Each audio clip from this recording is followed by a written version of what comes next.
Ok, got it. Ok. Nosso grupo, é, então, antigamente, assim, o grupo mediúnico era bem pequeno, assim, durante os anos mudou bastante, né? Um vai para o Brasil, outro vai para outro país, então mudou muito, né? Então, mas estava antes eu, a Tânia, Dani, a Mirtes e a Marisa, né? Que acabou saindo. E aí nós começamos o estudo mediúnico para que outras pessoas, então, pudessem fazer parte do grupo mediúnico, né? E aí nós começamos e a pandemia também começou. Aí mudou tudo para online, né? E nós acabamos as duas apostilas que tem na Federação do Mediúnico, né? Na Federação Espírita Americana. Nós acabamos os dois. Nós não fizemos ainda a parte prática, né, do PACEM, porque está ainda tudo virtual, né? Então, o objetivo é, quando a gente encontrar um local para a gente voltar a ter reunião, que a gente volte com o mediúnico, então comece o PACEM. E aí, então, com a parte prática, né, do mediúnico. E é isso, só para te dar uma ideia. Então, nós terminamos as apostilas e aí nós começamos a estudar o livro dos médiuns. E aí, no livro dos médiuns, que surgiu, e a gente está lendo também Diálogo com as Sombras, né? Que aí surgiram algumas dúvidas sobre, a dúvida inicial era sobre a reunião de atendimento aos espíritos necessitados versus reunião de desobsessão. Então, quando que acontece, quando começa, né, passa, a gente é comunicado, né, vai passar agora, de hoje em diante vai ser de obsessão, quais são as características de uma, características de outra, só para te dar uma ideia geral, daí que começou a dúvida, né, sobre a reunião de atendimento aos espíritos necessitados versus a reunião de desobsessão. É isso, meninas? É, é, porque assim, a gente estava lendo, né, e está falando que as reuniões são específicas. E depois fala também que o processo de transição de uma reunião para outra é meio que automático, assim, né? Mas aí é que ficou um pouco a dúvida, porque num lugar a gente leu que é bem específica e que o grupo deve decidir que tipo de reunião que a gente vai fazer, e depois fala que ela acontece meio que naturalmente. E aí a dúvida é assim, como que funciona isso? A minha, em particular, como é que a gente faz a ligação do atendimento às pessoas necessitadas que procuram atendimento fraterno? Como que a gente auxilia essas pessoas dentro do grupo mediúnico, pessoas que fazem o atendimento fraterno? A minha é a mais focada nesse ponto. Então, vamos parar por aqui um pouquinho, porque senão, se tiver muito mais coisa, a gente... Só uma coisa, de onde que é o passeio mesmo? É da Terezinha de Oliveira. Ela chamou, eu não lembrava que ela te deu isso. Outro dia você falou, aí eu falei, ok. Que é o trabalho que a gente até já está com tradução e tudo. Uhum. Então, vamos começar por parte, né? Então, o desenvolvimento natural de um centro espírita vai acabar levando a organizar uma reunião mediúnica também, até para o equilíbrio do próprio grupo, né?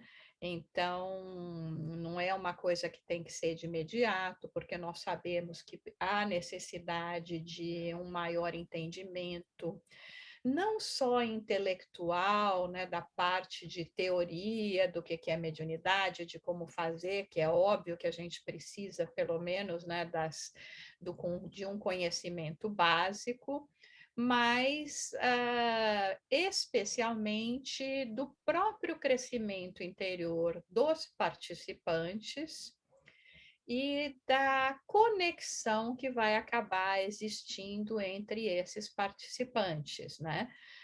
vai acabar criando um vínculo mais colaborativo, mais fraterno, de pessoas afins desse trabalho, compreendendo que não é um trabalho necessariamente que vai ajudar o mundo, mas às vezes ele começa ajudando bem no micro mesmo, que é dentro das nossas próprias necessidades, da necessidade da própria casa espírita.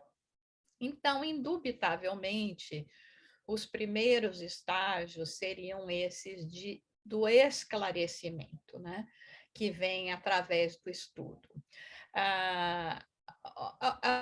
Muitas vezes o modelo brasileiro, que ainda também em muitas regiões predomina um modelo extremamente radicalista, exigente, e olha que eu tenho inclinação mais para isso do que para outra coisa, também se deve ao fato de que lá, como disse Chico Xavier, e meu filho, média que nem grama, quanto mais a gente puxa, mais nasce.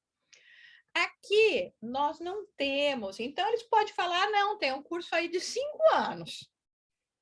Entendeu? Aqui a coisa, pela minha experiência, eu estou fora do Brasil, trabalhando com mediunidade fora do Brasil há 29 anos. A minha experiência nesse sentido tem sido, porque no Brasil eu também trabalhava, mas só fora do Brasil, 29 anos, não precisa falar mais, né? A minha experiência de fora foi diferente. As pessoas já chegam com a mediunidade mais à flor da pele, não dá para eu falar, senta aí num curso estruturado de 5 anos, quando eu ofereço esse curso uma vez por semana, num horário que é um horário que não é acessível, que não é a realidade do Brasil, que você tem numa mesma rua, de repente, 3 centros espírita, né, da mesma linha ou de linha diferentes, vamos dizer, todos se chamando de espíritas, né? Então, a nossa questão é muito limitada, onde, inclusive, quando você faz o estudo da mediunidade, quando chega no último ano, você tem a parte prática, né? Aqui, então, é um estudo fechado, você se inscreve, né? É um estudo faculdade, né? Ninguém está criticando esse modelo, nós estamos dizendo que a realidade é diferente, os grupos são maiores, não tem essa interação que em grupos pequenos, como o próprio Kardec recomendava, existe. Então, esse nível de exigência talvez seja mais importante por isso. Tem muita gente, de repente até querem que ao longo do caminho alguém desista mesmo, porque se a pessoa, se todo mundo que quiser, nem tem lugar para poder acomodar tanta gente. Eu lembro que no meu curso que eu fiz no Brasil, na casa que eu fiz, eram apenas 3 anos, porque tem de 2 a 5 anos, né? O curso de mediunidade específico. Sei lá, a gente começou com 100 e terminou com 20. Né? Então, aqui nossa realidade é toda diferente. O que a gente normalmente recomenda nessa realidade de exterior, na possibilidade de você não oferecer de manhã, de tarde, de noite, todos os dias da semana, é que seja um estudo aberto, e aí a gente não faz parte prática, porque de repente chegou uma pessoa naquele dia, você não vai fazer a parte prática. A parte prática, ela é muito mais, vamos dizer, de cunho próprio e uma relação que a gente tem com os espíritos, do que exatamente eu sentar lá, fechar os olhos, está enxergando alguma coisa? Tem algum espírito que parece que está vindo comunicar? Está com vontade de escrever alguma coisa, entendeu? Então, ele acaba sendo, e como eu te disse, pela experiência, a gente tem visto que isso não tem sido nenhum empecilho, né, fazer a parte prática, condição sine qua non para que você comece um processo. Porque você faz as vibrações, você faz as preces. O mais importante da reunião mediúnica, e isso é uma coisa que às vezes as pessoas perguntam, vocês têm reunião mediúnica no grupo? E como é que faz para a gente poder entrar? Aí a primeira coisa que eu falo é o seguinte, nós temos uma reunião sim, e nossa reunião mediúnica é acessível a todas as pessoas. Porém, Nós temos o nosso regulamento, nós temos, né, para se você quiser um dia participar da nossa reunião, porque sempre tem aquele tabu, a reunião mediúnica é fechada. Não, nossa reunião mediúnica é aberta, mas ela é aberta da seguinte maneira: nós temos que ver a sua frequência, a sua disciplina, né, ter um estudo básico. O último item da lista é saber se a pessoa é médium. Porque a mediunidade, ela de repente, ela vai acabar nesse processo de que a gente não está fazendo esses exercícios que não são exatamente necessários, ela vai acabar surgindo naturalmente na própria reunião mediúnica. Então, mesmo agora que você falasse, nós vamos abrir a reunião mediúnica, mas aparentemente nenhum de nós é médico, nenhum de nós é dialogador. Naturalmente, nas primeiras reuniões que você fizer, vai começar uma já falar, eu ajudo na prece, eu vou ajudar aqui na direção, eu posso coordenar as vibrações né, de concentração nos nomes. Então, cada um já vai assumindo um papel, né, onde aquele que eventualmente que não está fazendo nenhum desses papéis de direção, que está fazendo mais o papel de doação à medida que você está falando os nomes para fazer uma vibração, um tratamento à distância, já é aquele que já vai estar agindo mais ou menos como médium, e à medida que vai acontecendo, e assim, gente, na minha experiência, a surpresa é até se demorar muito tempo para a gente já logo ver essas manifestações, entendeu? Não é um negócio que demora muito tempo essa distribuição natural de papéis. Tá? Então, a pessoa senta, nunca fez uma prática mediúnica, mas sente, tem uma... passa 2, 3 semanas, 4 semanas, 2 meses, de repente está dando comunicação, ou por escrito, ou psicofonia. Então, essa seria a questão básica, né? Dentro do processo de entender que essa ligação entre os membros. Então quer dizer que não dá para a gente depois agregar gente nova? Uma vez que você está com o grupo estabelecido, e é um grupo que já tem, tá lá, 80% forte, bem estabelecido, chegou mais um ou dois que ainda está novo no pedaço, não vai interferir, eles vão estar aprendendo e já vão estar num grupo que já tem, já trabalha de uma maneira organizada. Aí, dentro da sua questão, né, Mirtes, assim, não é a gente que determina o que eu vou fazer. Por quê? Porque eu desconheço grupos iniciantes em mediunidade, pode ser até que tenha, obviamente, que começaram dizendo, não, nós vamos começar sendo grupo de desobsessão. Todos eles vão começar, de repente, nessa questão que vocês perguntaram, como é que a gente faz um atendimento direto? Depois de um atendimento fraterno, que você tem nomes das pessoas ou dos familiares, você pode fazer uma reunião, que é uma reunião tipo mediúnica, que é uma reunião de prece, de vibração, aonde você vai falar, vamos agora focar no atendimento dessas pessoas. Aí você lê o nome de uma, lê o nome da outra.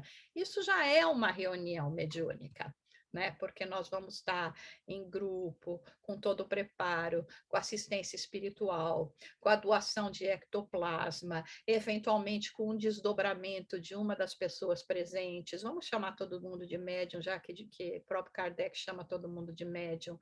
O que vai ser mais ou menos ostensivo, o médium intuitivo, o médium mais ostensivo, que de repente vai até desdobrar e falar, nossa, eu percebi a casa da pessoa desse jeito, entendeu? Então, tu já começa desse jeito. Então, a própria transição para grupo de desobsessão, ela ocorre bem dessa forma, naturalmente. Você começa, naturalmente é um processo de crescimento pessoal. do grupo, né? Quero dizer, vai acontecer uma hora que vocês estão lá fazendo os atendimentos aos sofredores, fazendo essas preces, né?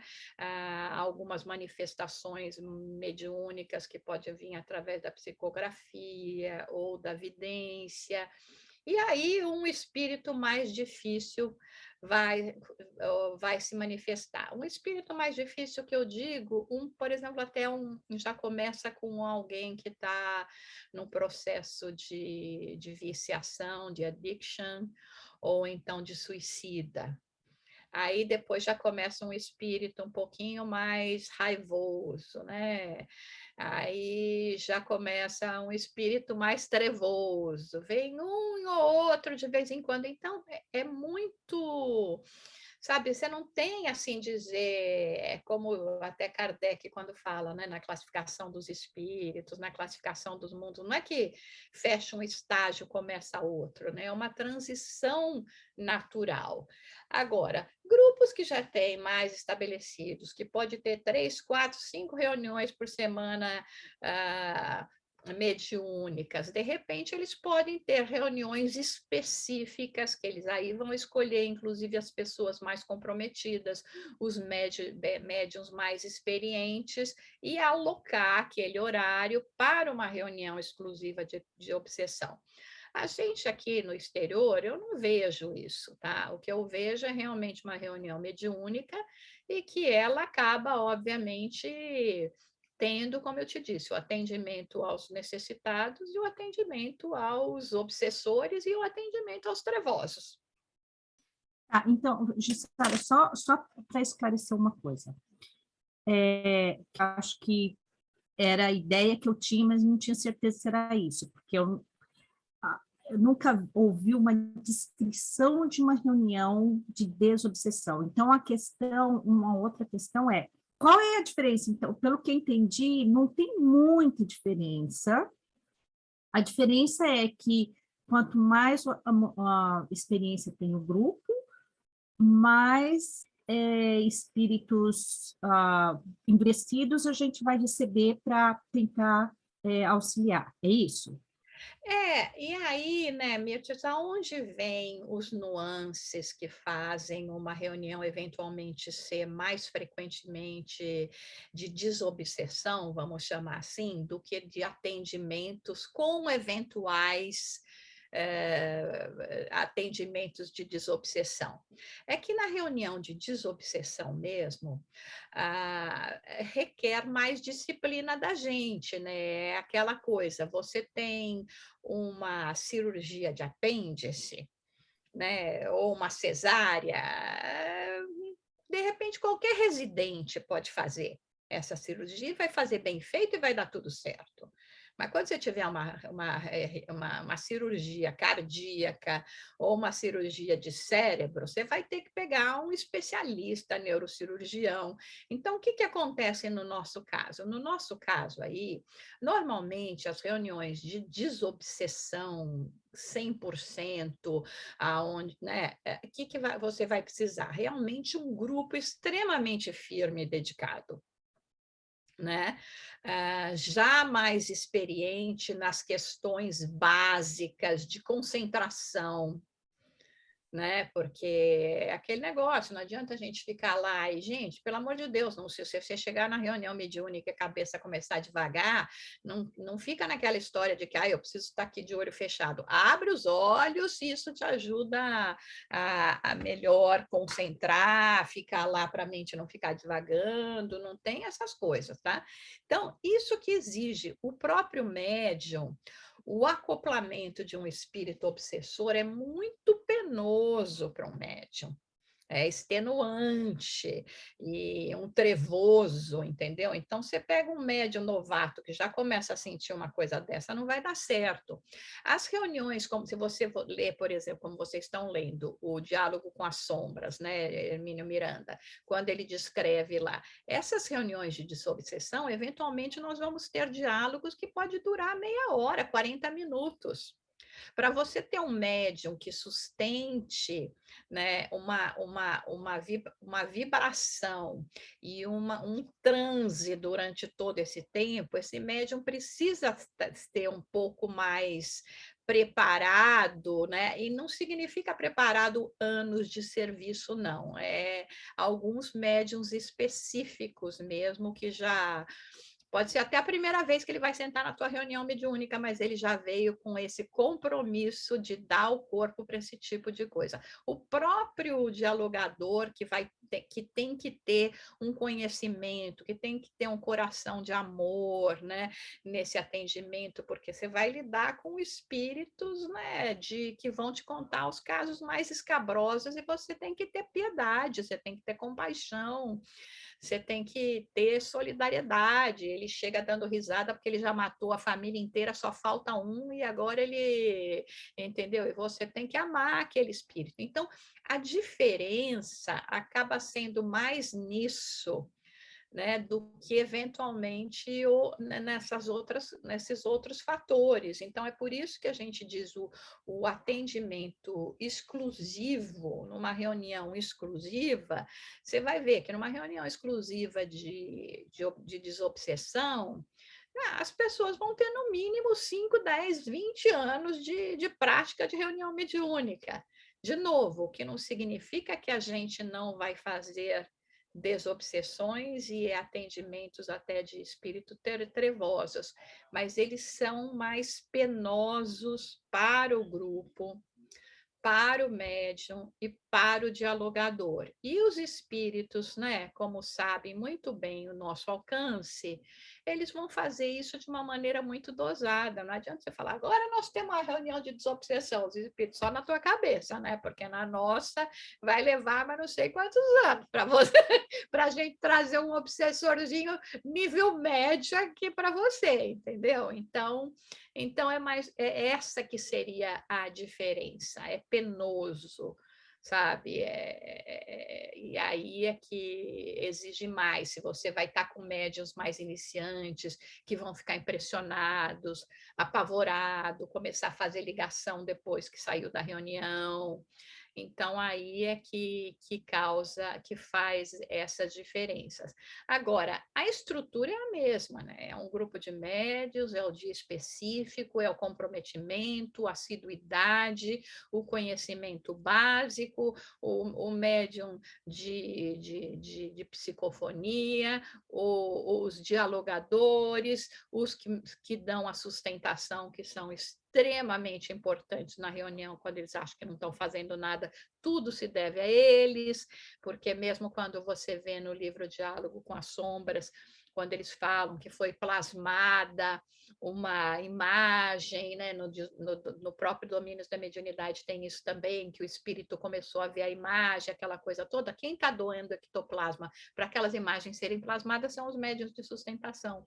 Quem está doando mais ectoplasma para ajudar na sustentação do médium em comunicações, e principalmente nas comunicações mais difíceis, é o médium de sustentação.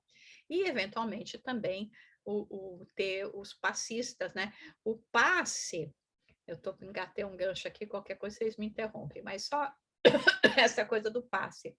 O passe, normalmente o passe que a gente faz na reunião mediúnica, ele é mais o dispersivo. Após o atendimento, para que garantir, né, aquela retirada de eventual de uma energia que o médium, principalmente mais novato, pode não saber se desvincular. Mas também não é que você tem que fazer toda vez, ou enfim. Deixa eu dar uma parada aqui. Bom dia, meninas.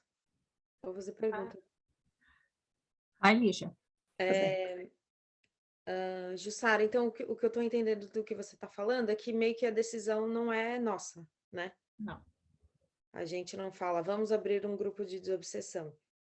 Eu acho que as dúvidas começaram muito quando casos começam a aparecer no atendimento fraterno de pessoas que você... Eu não sei, eu acho que uma das perguntas que eu tinha aqui para falar para você é como saber realmente se essa pessoa está sendo obsediada ou não.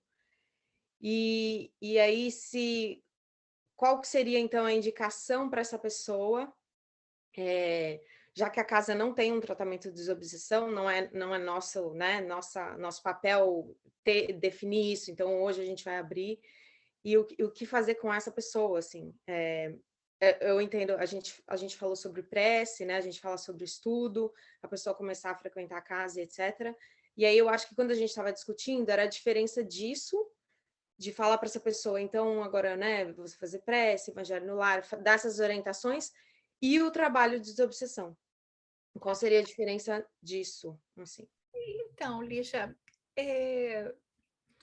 existe toda uma mística, né, em torno de reunião mediúnica, como se fosse, né, o coroamento de tudo, ou sei lá o quê, entendeu? A verdade é o seguinte, os espíritos não precisam da gente para reunião mediúnica nenhuma nossa aqui na matéria para atender espírito.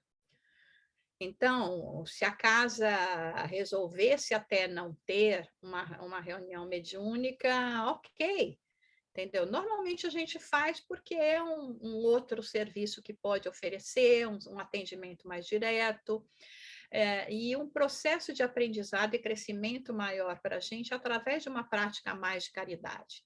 Então, porque, como eu estou te dizendo, você ter que se comprometer uma vez por semana, que normalmente é o recomendado, tá? Uma vez por semana, naquele dia, naquele horário, faça chuva, faça sol, casamento, batizado, filho doente, etc., já é durante pelo menos 2 horas ou até 3, entre você ir e voltar da sua casa, qualquer coisa assim. Quer dizer, normalmente a reunião não deve passar de 1 hora, né? Mas aí tem até chegar, até aquela coisa toda, então um mínimo de 2 horas que você tem que se dedicar, já é uma coisa bastante, já exige um outro nível de comprometimento da gente. Ajuda a gente a poder mais diretamente se convencer, né? Porque, eita, né? Espírita para ter medo de espírito, né? Aquela coisa, eu falo, se materializar um espírito aqui agora, sai todo mundo correndo, né? Então, a gente começar a se familiarizar mais com essa questão espiritual. Uma outra coisa, até que o próprio Alberto Almeida fala também, que é muito interessante, a maioria dos espíritos que a gente recebe na reunião mediúnica, ou eles estão diretamente conectados conosco, e quando eu falo conosco, com a gente mesmo, com a nossa família, com o nosso círculo, ou com as pessoas que estão no nosso grupo, porque eles não vão trazer, sabe, eu fiz um atendimento fraterno lá em Jericoacoara, não sei por que veio esse nome agora, entendeu? E aí falar, não, vamos levar ela para Nova York para ter tratado para Jussara. Não, é tudo espírito familiar, eles não estão trazendo qualquer um. E quando eventualmente vem qualquer um, não é qualquer um no sentido de que ele vai olhar qual que é o histórico passado, as chagas, as frustrações, as deficiências da Jussara. Vamos dizer que a Jussara, em outras encarnações, foi alcoólatra.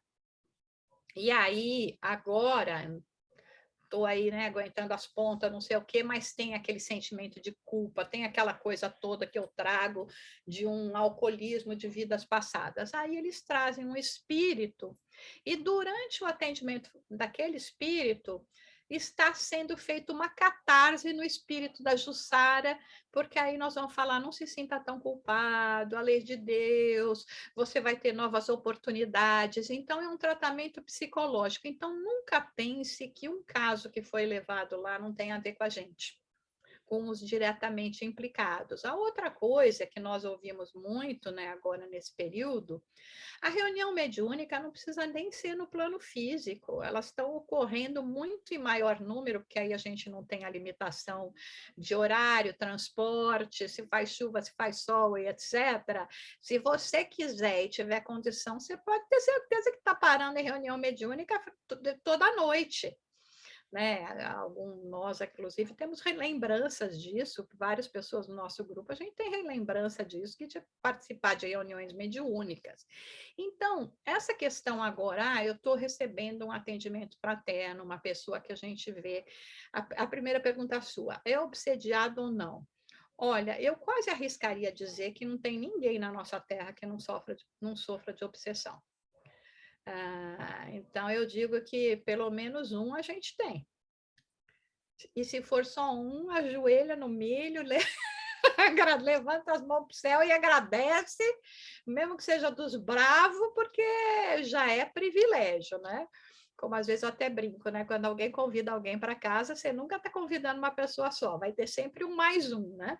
Um plus one, que vai ser o obsessor dessa pessoa que vai chegar lá. Por isso que a sua casa é um templo, né? Você tem que tomar cuidado com o que você traz para sua casa. Então, qual o nosso papel quando a gente vê esse nível de perturbação? Primeiro, sempre seguir aquela orientação. Nós estamos com um caso desse agora, de uma moça que a mãe é médium e ela está vendo muita coisa de mediunidade, muito impressionada, e que a gente vê que visivelmente ela está apresentando um caso de síndrome do pânico. Isso tem que ser tratado pela medicina. O espiritismo ajuda? Claro que vai ajudar. Pode ter conexões de espíritas, né? E de espírito? Claro que sim. Inclusive do próprio passado da gente como espírito, das culpas que nós trazemos. Mas, então, é esse cuidado sempre de não descartar outras vias e de oferecer um tratamento integrativo, né? Não é nem alternativo, porque nós não estamos pedindo para você faz isso ou faz aquele, é integrativo. Então, é a tal da medicina integrativa, né? Olha, a recomendação é que você, então, como você diz, as orações, venha para manter um ambiente né, onde você vai estar aprendendo esses outros valores, a estar num ambiente que não vai ter uma contaminação de outros ambientes. Então, é mais nesse sentido. E aí fica com os espíritos, né? Se a pessoa vai criando mecanismos de defesa, de crescimento, aonde naturalmente ela vai enfraquecer esses liames que prendem esse espírito, a desobsessão vai ser feita sem a gente nem saber. Porque não vão ser todos eles que manifestam, né? A maioria das manifestações num grupo também, elas são coletivas. Então, vamos dizer, ele traz um alcoólatra que é o porta-voz de todos os alcoólatras que estão lá. Então, por isso que a gente fala, mas onde é que eu ajudei? Teve duas comunicações por noite, né? Tudo bem, de grão em grão a galinha enche o papo, mas além de tudo isso, tem essa questão, eles trazem, de repente, escolhe um que é o mais necessitado, que vai ter a mais possibilidade de fazer essa conexão com o médium, que vai se manifestar, e da mesma forma que o meu espírito, naquele processo, né, de catarse, está sendo... está ouvindo e está se reabilitando, os outros que são trazidos também, ou que estão em locais que estão escutando até por alto-falante, né? Jussara, então, no caso, por exemplo, né, a gente faz um atendimento fraterno, essa pessoa, a gente percebe que essa pessoa já procurou todos os recursos humanos, vamos dizer assim, e né, a gente quer ajudar um pouquinho mais, né? A ligação do atendimento fraterno com o grupo mediúnico,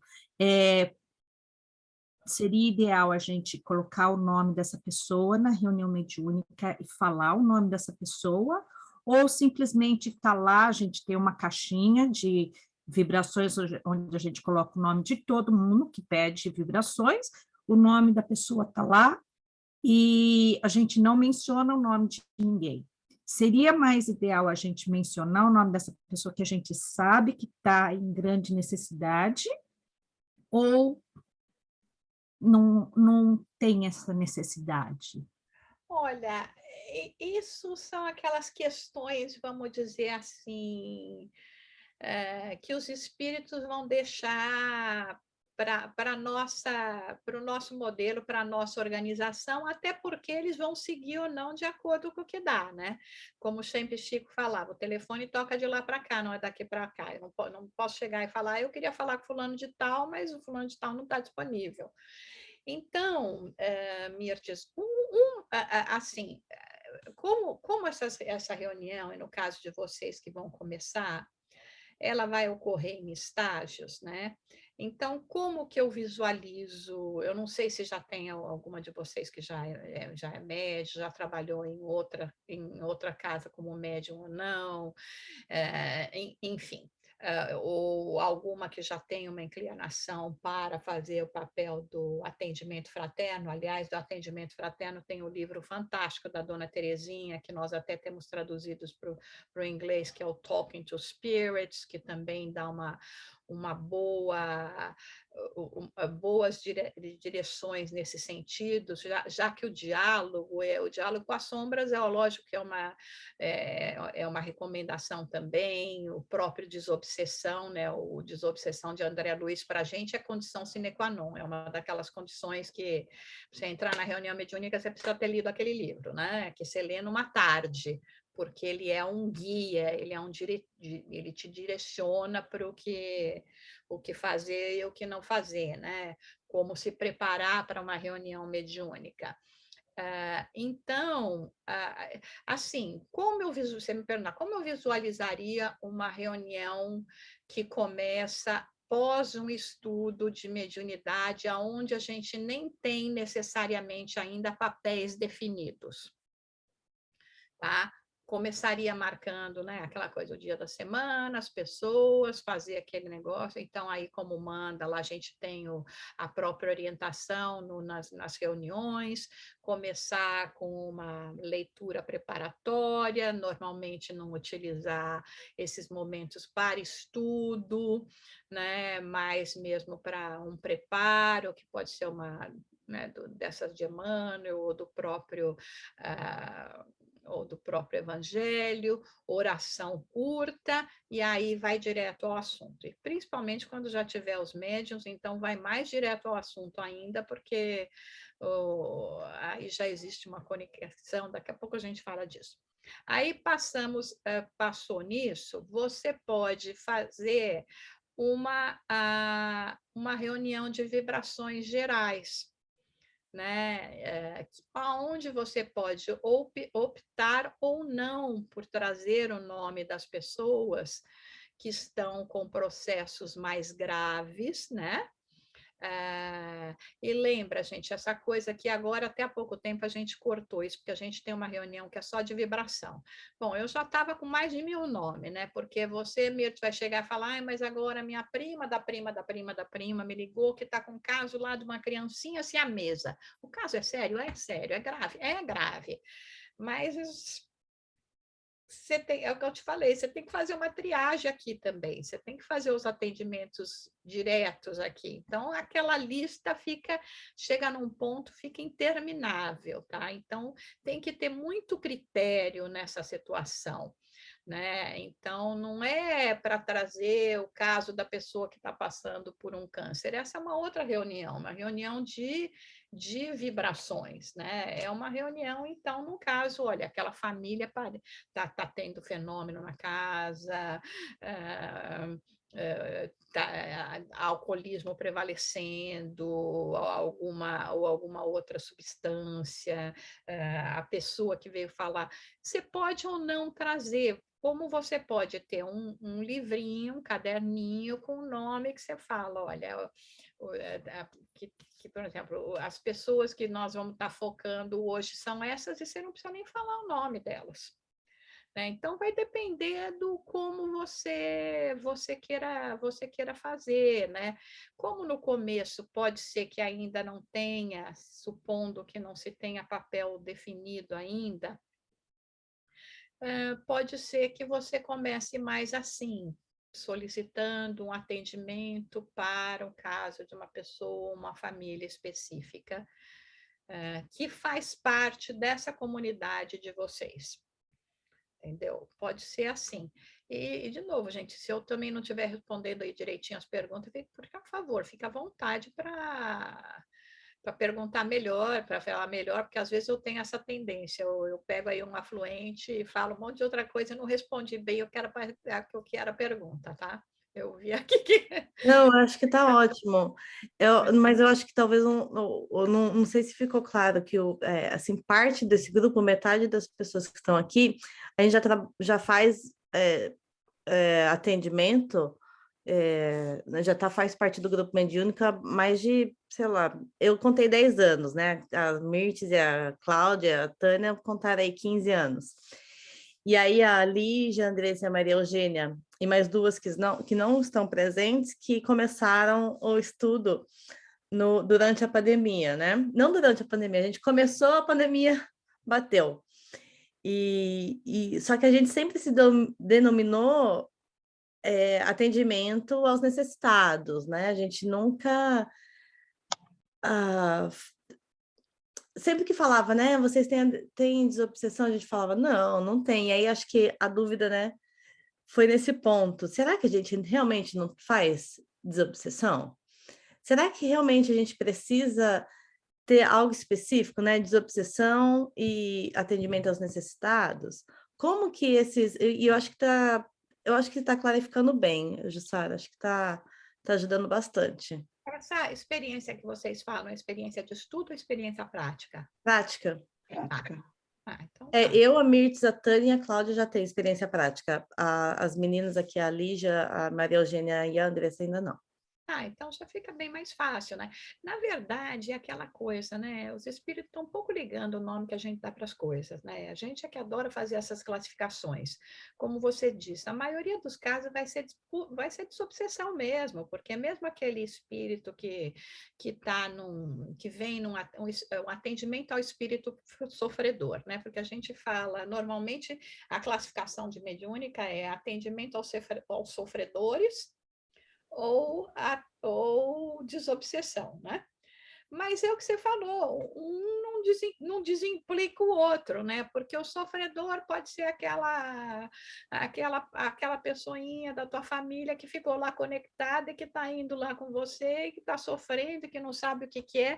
A pessoa não chegou lá também de gaiato, né? Não veio do nada, ela veio acompanhando alguém. E se está acompanhando alguém, né, aí é a diferença de intenção, né?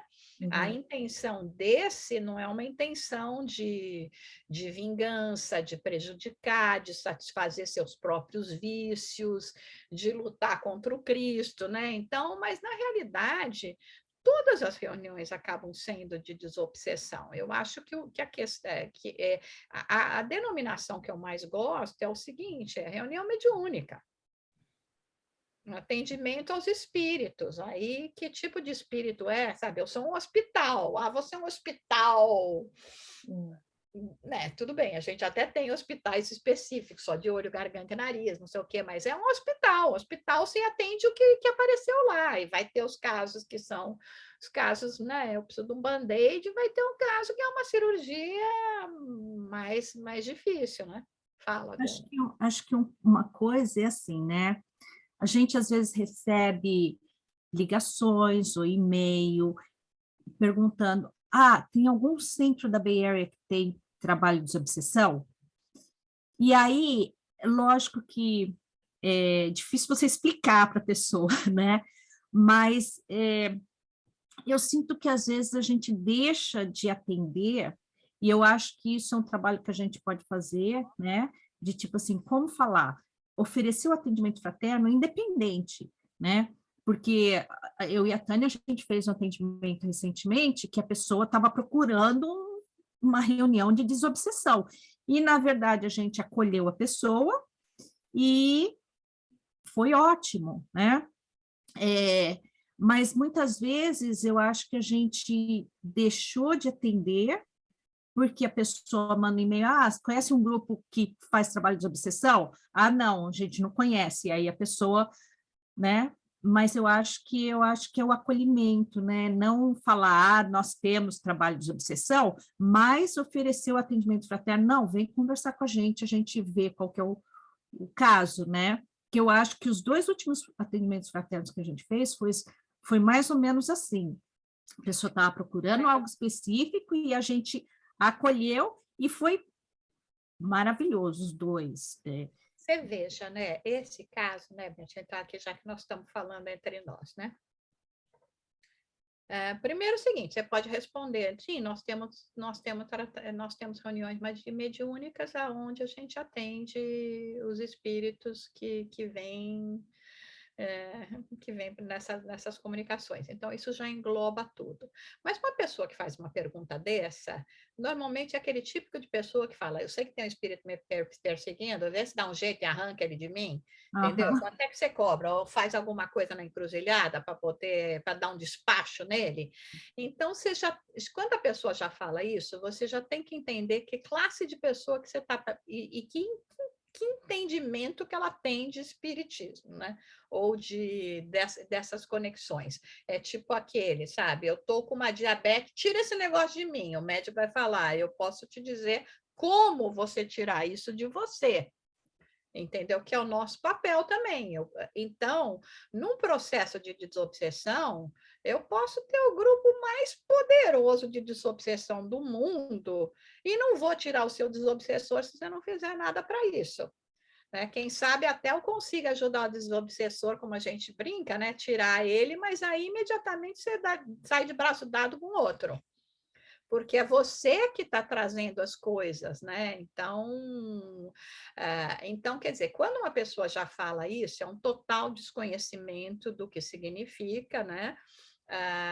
Muitas vezes eu diria que tem essa intenção mesmo de, olha, eu tenho uma roupa velha aqui me acompanhando, me ajuda a tirar esse troço do corpo e fica aí com elas para você, que eu não quero mais para mim, sabe? Então, eu acho que o que tem que fazer é isso mesmo que você falou, mesmo, falar sim, nós fazemos reuniões mediúnicas, vem aqui que a gente pode te dar orientação e ajudar nesse sentido. Aí, quando a pessoa vem, você fala isso, olha, isso é... Que nem eu te disse, eu posso, como médico, te dar um diagnóstico, te dar o remédio, né, te passar a receita, até te dar o remédio para tomar. Eu dou de graça, que leva para casa aqui as amostras e toma, mas se você não tomar, eu não posso te obrigar a tomar, e se você não tomar, não vai ter resultado. Então, fazer aos poucos a pessoa entender essa dinâmica, né? Que a conexão vem mais do lado de cá do que do lado de lá. Ainda essa semana eu vou fazer agora, eu faço parte de um grupo aí que a gente estuda a obra de Manuel Filomeno de Miranda, e tem uma questão muito interessante, né? Que o obsessor, ele achou o culpado, né? E está lá atacando o culpado, né? Que ele se sente a vítima. Só que ele não percebeu que o pai do culpado era o pai dele. Ele nunca viu que o pai do culpado era o pai dele. Aí você fala, mas caramba, o cara vive literalmente na casa do que agora está sendo vítima dele, aonde essa vítima mora com o pai. Por que ele não reconhece? Mas o cara, ele reconheceu. Por causa daquela coisa, né, da culpa. Né? Você atraído não é numa forma física. Né? Então, quer dizer, essa questão que a gente está falando aqui, né? Jussara, eu tinha uma pergunta sobre isso, assim, eu não sei, eu acho que dá para complementar o que você está falando ou responder exatamente. Mas se o trabalho de desobsessão, ele trata a vítima e o obsessor, ou então ele trata o obsessor e a vítima, no caso, ela que tem que... vai se dar a direção, mas é nossa responsabilidade, então, sair daquele processo. É isso que você está... Olha, já o negócio é o seguinte, né? Essa situação de vítima e obsessor é típico aquela, né? Quem nasceu primeiro, o ovo ou a galinha? Tá? Porque agora aquele lá, o que está te cobrando, teoricamente é a vítima, mas a partir do momento que ele está te cobrando e te prejudicando, ele deixou de ser só vítima, ele passou a ser também o que a gente, né, a terminologia que se usa, o algoz. O outro que você vê e fala, coitadinho daquele lá, ele é a vítima, ok, ele está sendo a vítima, mas por que ele está sendo a vítima? Porque ele antes era o algoz. Entendeu? Então, a questão toda do nosso trabalho, né, dentro do trabalho espírita, né, do espiritismo, do trabalho de atendimento, é tentar convencer o obsessor, ou não convencer, tá? Depois eu vou apagar isso completamente, mas tentar no diálogo com o obsessor o seguinte, ele começar a verificar que não precisa da mão dele para a justiça acontecer, que a lei de causa e efeito está lá, é necessário que haja escândalo, mas ai daquele porque vem o escândalo, a lei já está lá, entendeu? Então, e de verificar que como ele se julgava tão inocente assim, aí entras eventualmente no trabalho que continua na assistência no plano espiritual, a ter acesso a algumas cenas de passado que ele vai ver que fez muito pior, porque ele está lá reclamando, o cara me matou, aí vai mostrar para ele, é verdade, ele te matou, mas você já matou ele e a família inteira dele na existência anterior, entendeu? Então, é tudo uma questão de perspectiva. Por que a gente falou que não é um trabalho, e isso é uma coisa que é muito importante na reunião mediúnica, essa questão do diálogo, principalmente quanto mais difícil for o atendimento, quanto mais de desobsessão a reunião menos respostas imediatas, eventualmente, a gente vai ter, o que você vai ver também no diálogo com as sombras, quando ele fala, a gente está atendendo esse espírito há 1 ano, nesse diálogo, por exemplo. Porque, às vezes, é aquela questão de... É só um pequeno spark, né, de contato, o abrir os olhos quando ele, né, naquele choque anímico que eles falam, quando eles têm ele dá um pouco mais de claridade, né?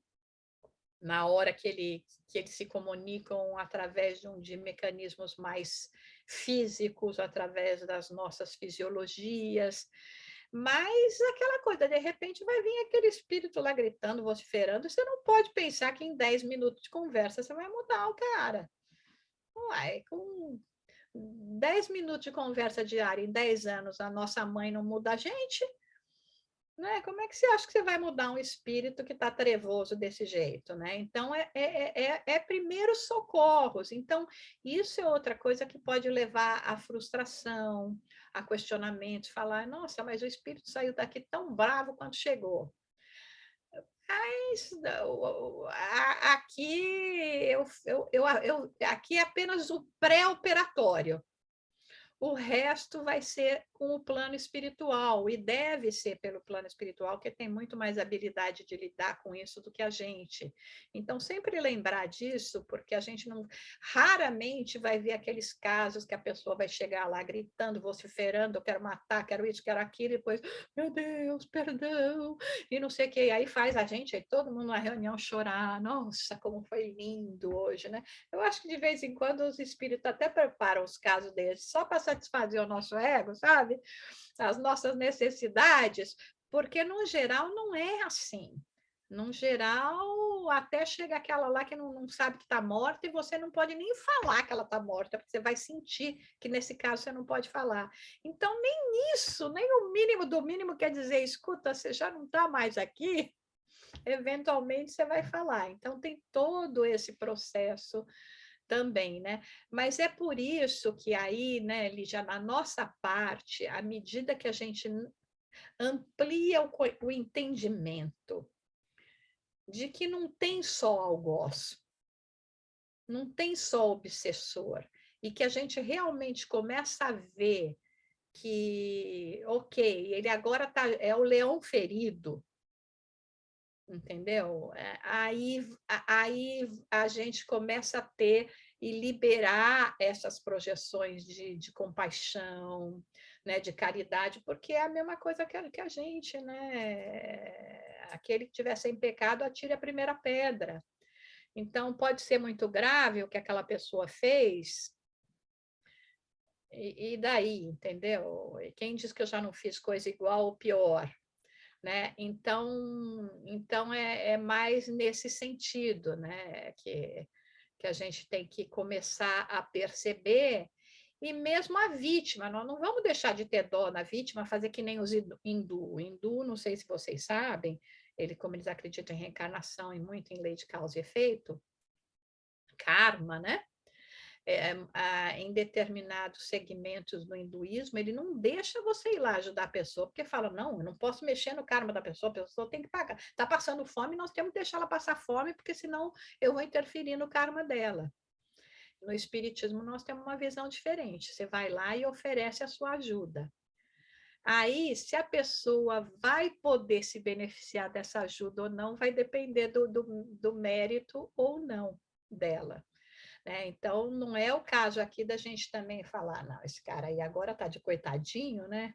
Mas bem que o obsessor veio aqui e abriu o jogo de quem era essa figurinha, né? Aí a gente fica até amiguinha do obsessor com raiva da vítima.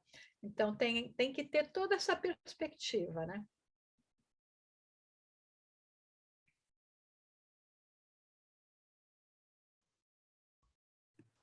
E aí, pessoal?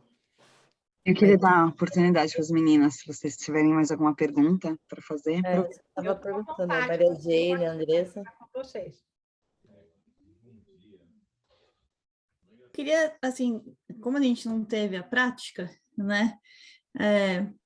Se você pudesse, não sei se pode, não, mas alguma experiência que você mais aprendeu em alguma reunião, assim, que você possa...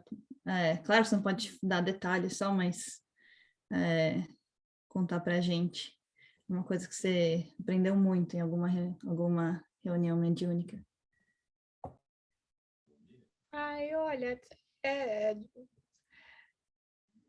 assim, né? Como eu te disse, eu acho que o que mais importante para a gente aprender, e que eu costumo também falar, já tá, gente? Reunião mediúnica é boring,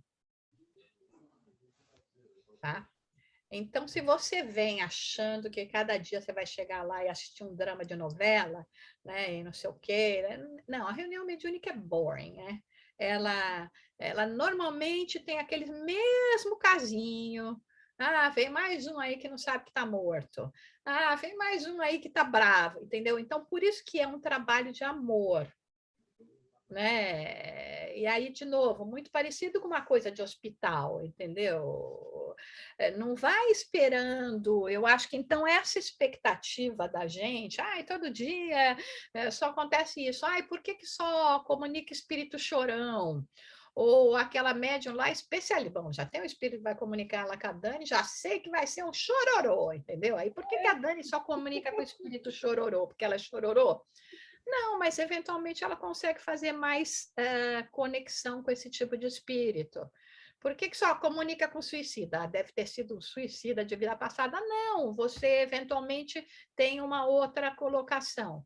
E a conversinha do dialogador é mais boring ainda.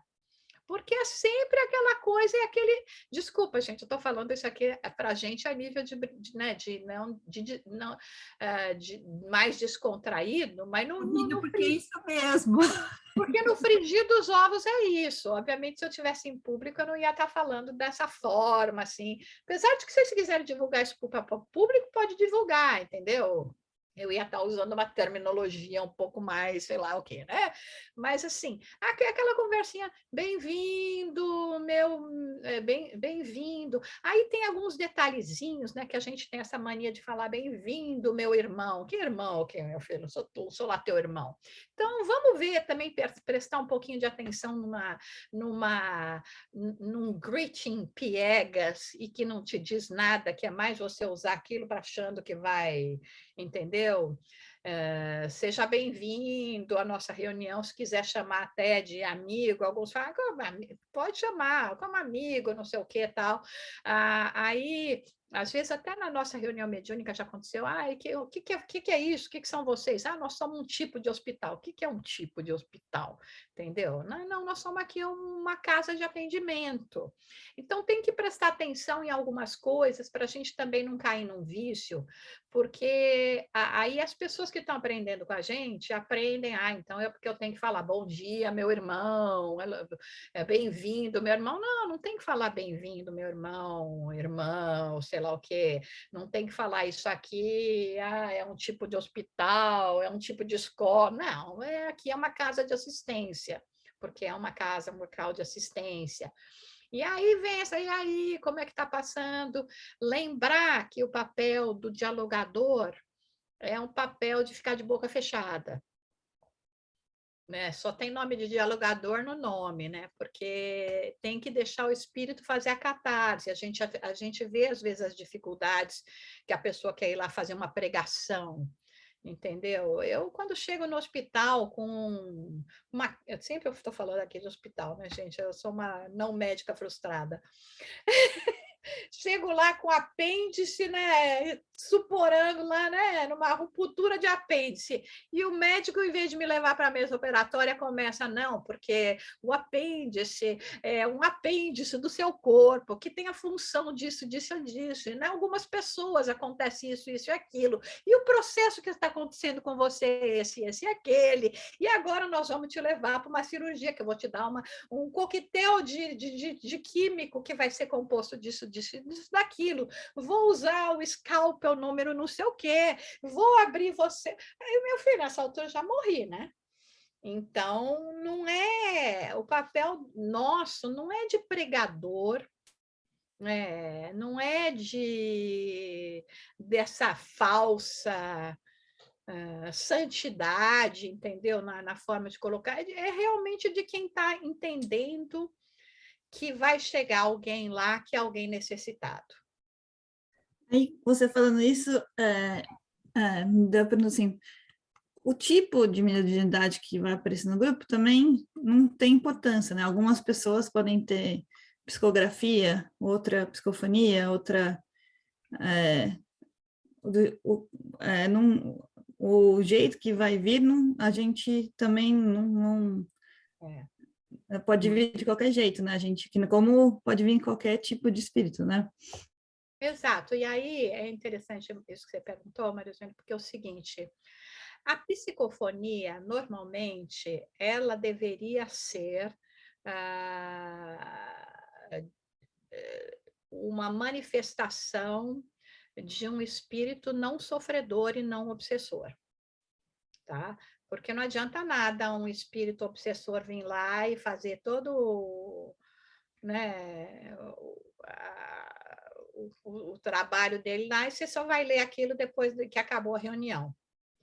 A Entendeu? psicografia, né? Você está falando. A psicografia normalmente vai ser uma mensagem, quem sabe até de um espírito que passou por um atendimento, dizer, eu agradeço grupos como este, porque um dia eu também fui uma necessitada que fui atendida por essas orações, por essa assistência. Ou então, que Deus te abençoe vocês, pode ser, porque, né, os exercícios sempre começam, assim, às vezes muito, ou uma coisa até poética, ou uma mensagem mais elaborada, né? Agora, tratamento de desobsessão na psicografia, ele não é eficiente. Eu estou falando isso porque eu já vi. Quando eu estava em Londres, nós tínhamos uma moça que ela recebia, os obsessores faziam o diálogo sozinho na psicografia. E eu falei, gente, pensa bem racionalmente, a gente só vai ver isso depois, né? Não é que ele está tendo um testemunho. Eu, por exemplo, estou psicografando um livro de espíritos que vêm contar as experiências dele. Né? Então, é diferente, ele não vem, ele não fala, eu sou um obsessor, ele pode até dizer, já fui um obsessor e não sei o quê, o meu processo foi esse, mostrando os diversos processos de desencarne até você chegar numa lucidez. né? Não é nem dizer que eles chegaram num ponto de já ser espírito que está ajudando ou não, numa lucidez. Então, só isso tem uma coisa um pouco diferente. E, de novo, lembrar, né, essas coisas. Não é porque, vamos dizer, a Tânia aqui só recebe espírito trevoso, é porque ela tem afinidade com o espírito trevoso, entendeu? Não, ela tem uma constituição fisiológica que é mais fácil, que tem mais capacidade para assumir um trabalho de espírito trevoso. Lembra que tem um caso no Domínio da Mediunidade, a médium Eugênia, que até o André Luiz fala, Deus, Eugênia, que fala, ou era Celina, não. Agora eu não lembro qual das duas, né? Acho que era a Celina, que ela falava, nossa, mas ela é tão bondosa, porque eles estão vendo lá a irradiação dela, e o pior espírito da noite vocês vão pôr com ela? Entendeu? Então, lembra disso, a gente não pode julgar, né, através das comunicações e aquela coisa, às vezes, como diz, a facilidade de acesso é mais, tá sempre no suicida, tá sempre no alcoólatra, tá sempre no chororô, tá sempre naquele que chega e é mudo, né? Então, não tem nada a ver com o médium condição espiritual, mas sim com o médium condição fisiológica. Interessante você falar isso, porque por um tempo eu achava que já era coisa da minha cabeça. Não tem espírito nenhum, não, porque é a mesma coisa, acho que é da minha cabeça. Mas não, né? Eles realmente é assim mesmo, né? É a mesma conversa. O que não significa que não pode eventualmente mudar, ou que não pode, né? Mas é normalmente isso que a gente vê, né? De acordo com a possibilidade e a tendência do médium, né? Lembrar que é sempre difícil para o médium, né? A maioria de nós somos médiums conscientes. Dependendo da classificação do espírito que vai vir comunicar, a gente pode entrar num estado de semiconsciência. E sendo consciente, é duro pra caramba com o médium para você ter coragem de dar passividade. Eu até hoje, de vez em quando, começo a ver. Não, gente, acho que tem nada a ver, né? Mas tem a ver, vamos lá. Se a gente está numa reunião séria, bem organizada, estabelecida para isso. A gente não vai acreditar que os espíritos estão trazendo, né, os espíritos para comunicarem, para fazerem, né? Então, é aquela coisa. É por isso que eu acho que, e também é sempre o recomendado, né, na verdade, essa questão de praticar a mediunidade no momento certo, porque aquele negócio, por mais estranho que possa ser, você vai falar, eu estava no ambiente certo, com pessoas preparadas, com o grupo específico para isso, com a proteção espiritual para isso. Então, seja estranho, não seja estranho, por algum motivo esse tipo de coisa aconteceu hoje. Então, a gente não descartar essa, e realmente no caso do médium psicofônico, ou mesmo eu sou psicógrafa também, de repente começa a vir aí um jorrar de ideia na minha cabeça, eu falo, não, mas isso da minha cabeça, e esse é um dos males, eventualmente, de você também ter muito conhecimento teórico, né, porque de repente falo, Jussara, podia perfeitamente estar pensando nisso agora, né, mas por que eu vou estar pensando nisso agora? Porque como é que eu vou escrever isso com tanta lógica, racionalidade, rapidez, entendeu? Então, chega uma hora que a gente também tem que parar de duvidar, né, dos fenômenos e deixar acontecer. E se de repente você fala, não, eu vou deixar acontecer, e aí no meio do caminho você sente que não era, simplesmente você fala, não era. Entendeu? Uma prática que a gente faz, Maria Eugênia, que ajuda também, é o seguinte: como a gente tem no nosso grupo várias pessoas médiums de psicofonia, então a gente tem aí na dinâmica do trabalho, quando o dialogador percebe que aquela pessoa está sob a influência de um espírito, ou até às vezes a pessoa levanta a mão, porque tem uns que, se ele está em transe ou não, você não vai dizer nunca, né? É aquela coisa assim, não mexeu nem um pouquinho a cabeça para o lado, né? Não dá para você, tem que ser médium super clarividente ou, né, adivinho mesmo. Então a pessoa pode levantar a mão. Mas quando for isso, mesmo que a pessoa levante a mão, como os outros estão na maioria das vezes a gente está com o olho fechado, tal, tudo, e para não ocorrer comunicação simultânea nos grupos pequenos, não tem razão para ter comunicação simultânea, aí o dialogador, quando vai falar, vai chamar, então vai dizer, Dani, bem-vindo, aí ele começa, bem-vindo, companheiro, seja bem-vinda, entendeu? Mas ele vai falar o nome da pessoa que ele está chamando antes, porque senão eu falo, bem-vindo, aí tem a Dani e a Tânia, as duas mediunizadas, aí como é que elas vão saber quem é que vai fazer? Né? Não sei, isso é uma coisa que a gente faz, eu não sei se vocês já faziam isso, mas que eventualmente ajuda nessa situação.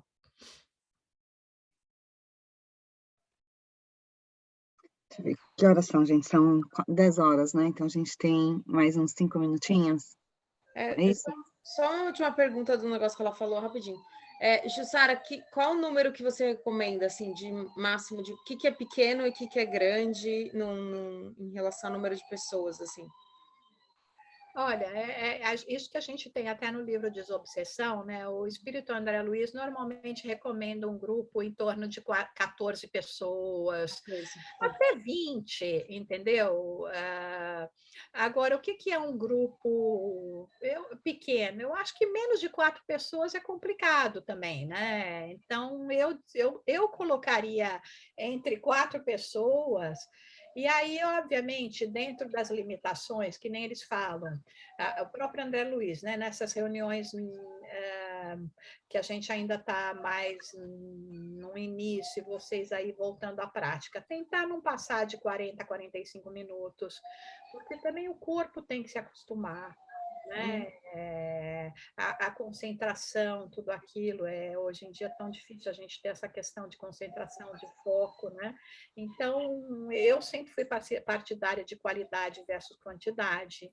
Então, vai fazer uma reunião de 40 minutos? Faz uma reunião de 40 minutos. Depois, aos poucos, que as pessoas estão mais assim, aumenta, mas não passa de 1 hora, porque normalmente a gente faz à noite, as pessoas já trabalharam, tem o caminho de volta para casa, tem toda aquela, né, tem fome, tem aquela coisa toda, que isso a gente vê bem no livro do André Luiz. E esse mínimo, então, e a comunicação, que ele fala que, de repente, seria melhor não passar de 10 minutos. Né? Então, você tem um médium só. E ele fala até, inclusive, para não recomendar mais do que 2 comunicações. Então, vamos dizer, o ideal seriam 2 comunicações de espíritos, vamos dizer, necessitados, e aí a gente está englobando todo, inclusive, né, o obsessor está necessitado, e uma comunicação de mentor, né? Porque a comunicação de mentor você não vai classificar nessa mesma categoria.